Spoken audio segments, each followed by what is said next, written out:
Samedi 22 juillet, le journal Le Parisien a sorti un article qui a fait grand bruit.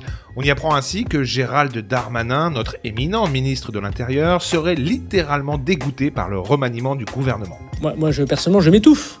En effet, Gégé se voyait déjà nommé Premier ministre. Une envie qui parfois confine un peu à la folie.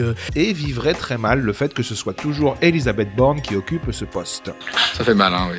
Je sais, c'est insoutenable.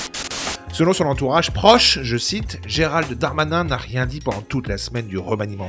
Et quand il ne s'exprime pas, c'est mauvais signe. Il se sent trahi, mais il ne va pas se laisser humilier longtemps. Ça va bien se passer. Interrogé par le Parisien, un ministre aurait confié que Gérald Darmanin a manqué de finesse dans son approche. Il s'y est pris de façon trop bourrine, n'hésitant pas à coller le président comme une ombre dans la tribune du 14 juillet. Du mensonge.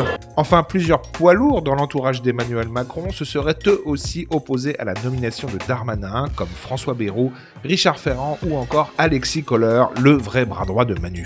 Arrêtez votre hypocrisie, arrêtez parce que ça se voit trop.